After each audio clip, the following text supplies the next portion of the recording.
Hey bestie! Welcome back to Powerhouse of the Cell, where longevity, belief, and femininity intersect to help us lead longer, healthier, and more intentional lives. On today's episode, we are talking about the so-called performative male epidemic, the discourse, the good, the bad, and everything you need to know about this trend. But before we get into it, I need you to hit the like, subscribe, and the notification bell so you never miss a Powerhouse episode. Now, with all that being said, let's get into the discourse.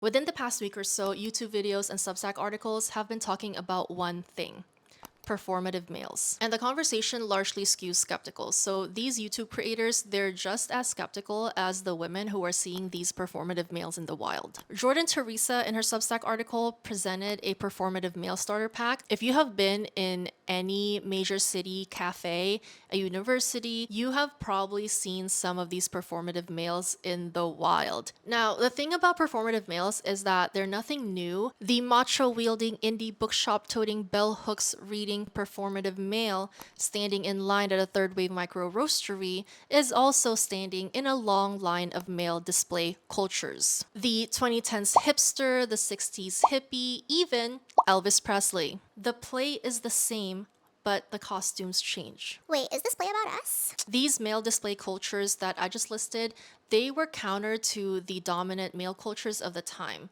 So Elvis and his gyrating hips, he went against the 1950s buttoned up breadwinner and his stoicism. The 60s hippies with their long hair, peace signs, and guitar circles, they went against militarism and corporate conformity. The 2010s hipster, they focused on craft coffee, curation, and hashtag authenticity. They went against the fratty dominance of the finance bros and mass market sameness.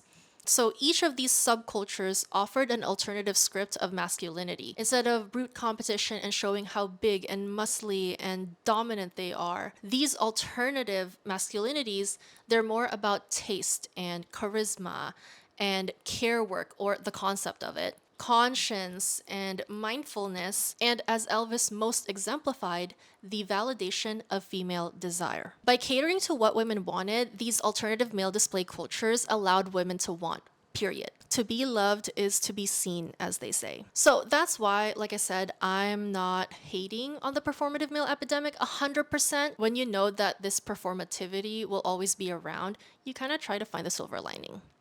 Okay, so now that we've established that performative males are nothing new, we've dealt with them since forever.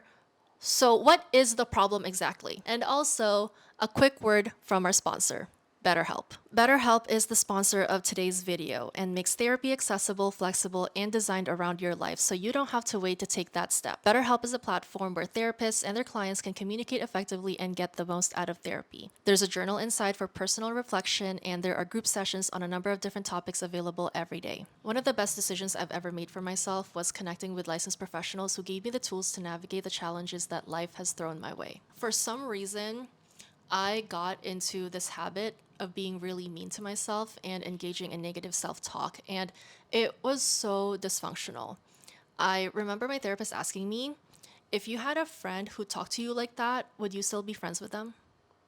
And I was like, mind blown, because why am I being my own enemy? Like, I was being an op to myself. And through therapy, I've made progress on that front, and I'm able to be in a place where I can share the positive self-talk that I give myself so that other women can also hype themselves up. And that's why in every single one of my videos, I start and end with a positive affirmation, because we all need more positive self-talk in our lives. One thing I really appreciate about BetterHelp is how it has been the most accessible option for me. When I needed a therapist, I logged onto BetterHelp and they matched me with an incredible therapist who helped me work through my blocks and recognize the patterns that I kept repeating, like keeping myself small or avoiding visibility because I didn't think I deserved to be listened to or heard. And because I'm actively working on my blocks, I'm growing into a better friend, family member, content creator, writer, a woman. So if you're struggling and think you'd benefit from a therapy session, click the link in the description or go to betterhelp.com/manifestal to get 10% off your first month of therapy.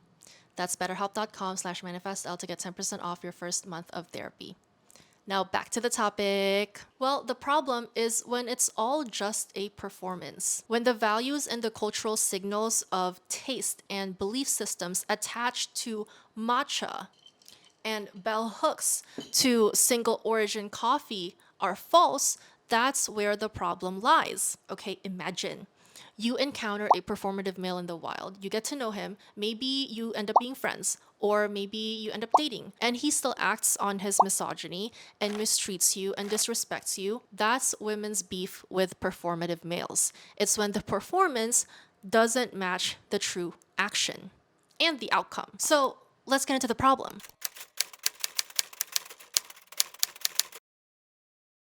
Jordan Theresa writes in her Substack article, The Plight of the Performative Male.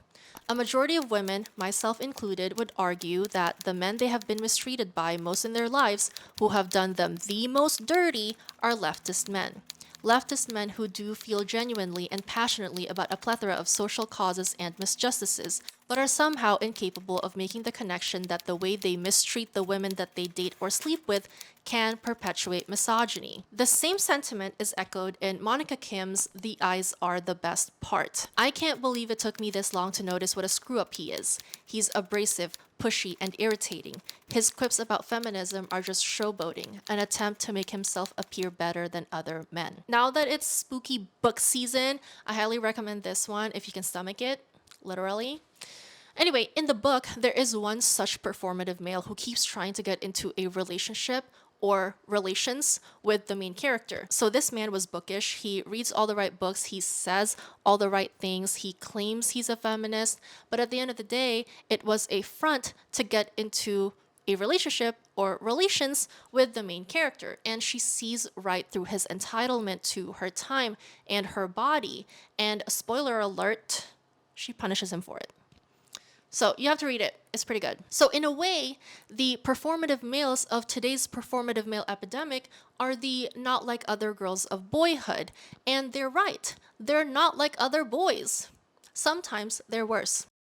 Women are familiar with the multiple iterations of the performative male. There's the nice guy who acts nice towards women, but the niceness is just a veneer for his entitlement to relationships with women. His niceness is a function of how he gamifies relationships and is a consequence of his objectification of women. If X, then Y.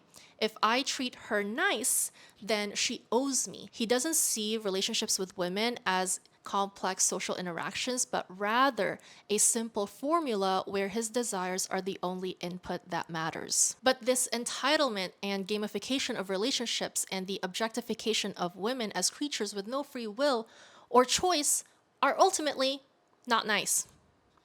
Okay, so nice guy, quotations. The next guy is the wife guy. And the most recent example of this is that one guy who built his career persona on being the wife guy. Every other word from him was my wife, my wife, my wife when he was having relations with his employee, his employee, his employee. Okay, so imagine how tired we are. Okay. Imagine how tired we are. At a time when women are tired of the mixed signals from media and in real life, it's predictable that women are more guarded and less trusting of yet another incarnation of the performative male, or as they are called in science, sneaky f***s. No, I swear, like this is a real scientific term. We talked about sneaky effers in the episode before this one, so watch it if you missed it. But today we are doing a deeper dive. In behavioral ecology, many species show alternative reproductive tactics, ARTs for short, and these are different ways of mating used by males within the same species. Beside the familiar dominant display and defense strategy where the males fight it out and sometimes to the death, you often find smaller or lower status males who bypass all that fighting, and these males are called by biologists as sneaker or satellite males. And in the 1970s, the irreverent lab slang for this was the sneaky effer strategy.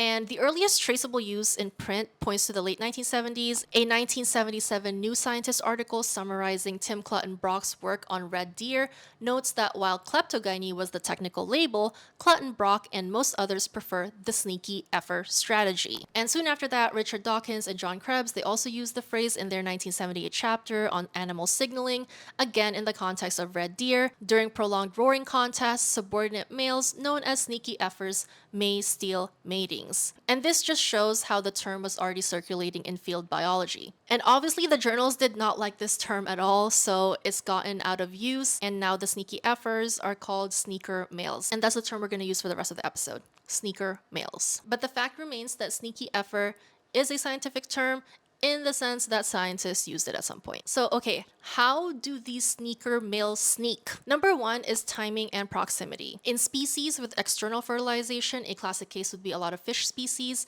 There's a tiny window when the female fish would release the eggs and the guarding male fish would release his sperm. So the sneaker male would capitalize on that very, very small window before the guarding male would release his sperm.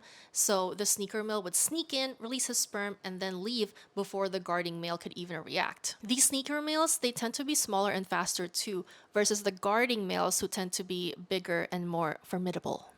They're big boys. And a second way would be mimicry. In some species, the smaller or non-dominant males, they don't even try to fight their way in because they know they're gonna lose and it's very dangerous. So instead, they blend in. And these males are often called satellite males or female mimics. Instead of fighting outright or intimidating the guarding male, they hang around and maybe even pretend to be a female fish so that they can hang around and then swoop in at the last second. And they do this by changing their color or pattern or posture and sometimes even acting like a female fish. They move differently, they avoid threat displays, they're really like feeling themselves. So the guarding male doesn't see them as a threat, so the guarding male would let them hang around the vicinity of where the female fish would release the eggs. And then the female fish releases the eggs, the sneaker male stops the act, swoops in, fertilizes some of the eggs, and then leaves. Okay, right?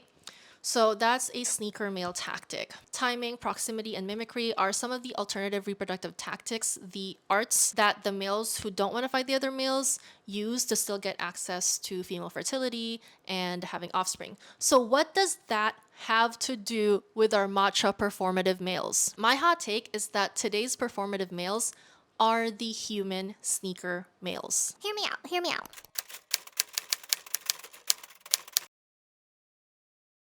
Think about what the sneaker males of today are mimicking. There has been much discourse on the political divide between young men and women nowadays, and also how a lot of people are struggling with being single nowadays, partly due to this divide. As an alternative reproductive tactic, some men are mimicking the political beliefs of the women. And their hope with that is that they would be better off in the dating market because they are mimicking what women want them to be. So the macho performative males, they use these cultural signifiers like books or causes or aesthetics the way that the sneaker male fish would use stealth and mimicry. They're saying, look at me, pick me, choose me, love me. I'm not threatening. I'm not like these other boys. I'm low-key worse. They use mimicry and stealth for social camouflage, like the satellite males who would mimic the females or juveniles to reduce aggression.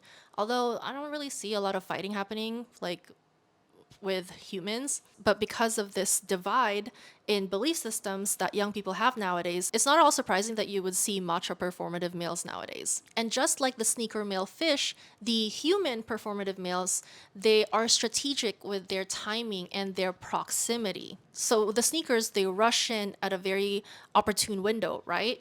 The human performative males, they capitalize on these micro opportunities, friendly debates where they completely agree with you and understand where you're coming from, trademark. And then they quote Andrea Dworkin, Bell Hooks, like all these feminist writers who, by the way, warned us girlies a long, long time ago about sneaker males, even as far back as 1983. And it's interesting to me that in the year of our Lord 2025, Jordan Theresa writes about women's experiences with a version of sneaker males, the same version of sneaker males that Andrea Dworkin warned us about in Right-Wing Women. Dworkin writes, sexual liberation ideology, whether pop or traditionally leftist intellectual, did not criticize, analyze, or repudiate forced relations, nor did it demand an end to the relational and social subordination of women to men.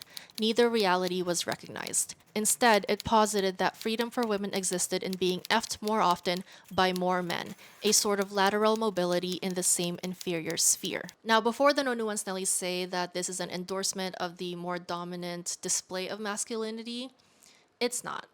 Okay? At the end of the day, they're all men. At the end of the day, they're all individuals. We are talking about greater trends and patterns, and we're going to get into pattern recognition in a little bit, which we always emphasize in this channel. But yeah, so at the end of the day, use your discernment. Okay? With that being said, so what now? I want to reiterate what I said earlier, that you really need to be in your discernment.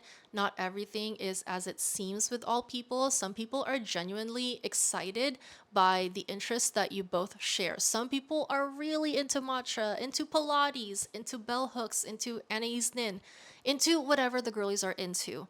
And some people are putting up a front to get to know you and enter your world and your portal. So it's up to you to discern the difference. Patterns keep coming up over and over again.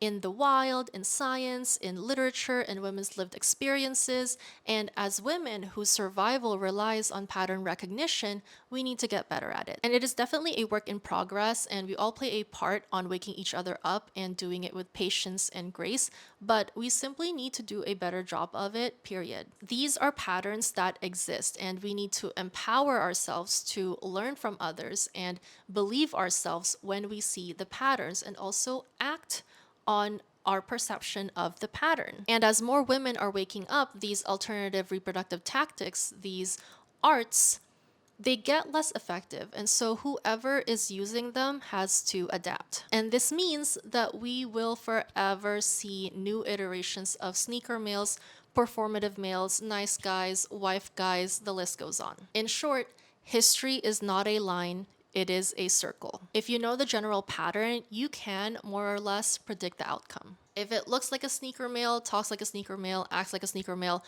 is probably a sneaker male. Are there exceptions to the rule? Absolutely, but how much of your time and your emotional and physical safety are you willing to risk to find out? I don't know. It's up to you. That's all I have for you today. I just want to let you know that your power lies in you knowing yourself, accepting yourself, and embodying yourself.